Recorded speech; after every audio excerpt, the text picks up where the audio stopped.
one day somebody does something unspeakable to someone else, to someone you hardly knew, and you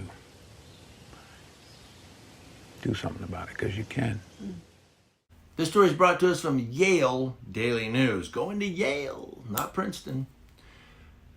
But apparently, Yale police officers interrupted a Yale gospel choir rehearsal. How about that? Inside Sheffield Sterling Strathcona Hall. Now, according to students in the group, the officers said, well, the police were called about a protest in the building. Protest. Well, wouldn't a protest, I guess if it's private property. I was going to say, wouldn't even a protest be First Amendment? But apparently on April 22nd of this year, about 10 Yale Police Department officers disrupted the Yale Gospel Choir rehearsal. Again, it was in the lobby of the Sheffield Sterling Strathcona Hall. The rehearsal took place before the singing group performed at the pro-Palestine protest at the intersection of College and Grove Streets. Now, police officers told the group that they were dispatched because they received a call about a protest in the building and asked the students to leave, according to 3 students in the choir who were present at the time. Now, upon learning that the group was a student choir conducting a rehearsal, police officers left the building, according to the students.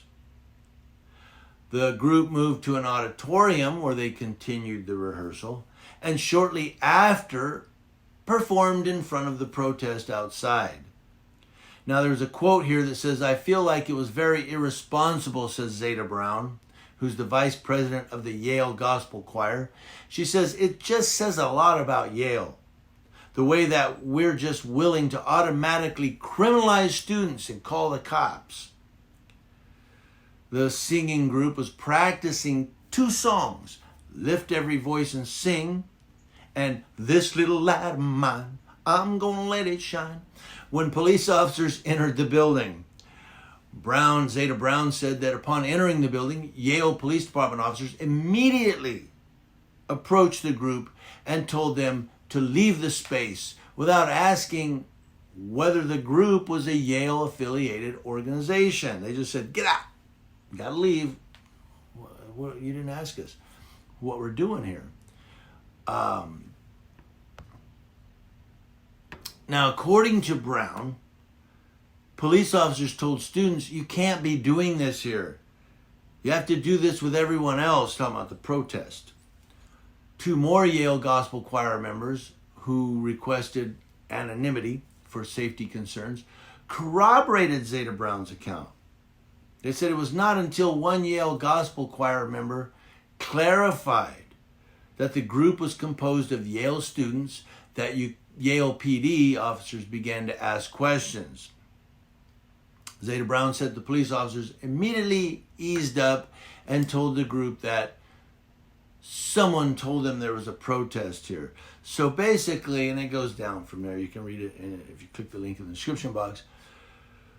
But here these guys are doing a gospel choir rehearsal, and there's a protest in the building, and they're singing Christian songs.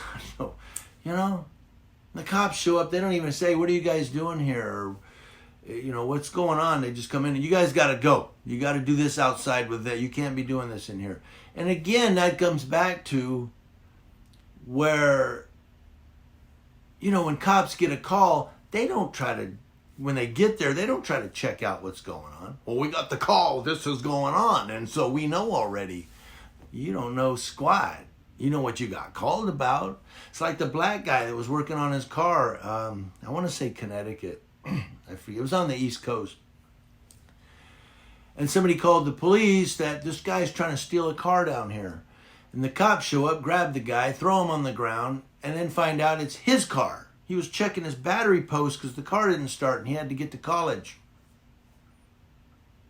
But the cops didn't think to ask that because they got the call. They knew what it's about. But they were wrong. And in this one, apparently they were wrong again.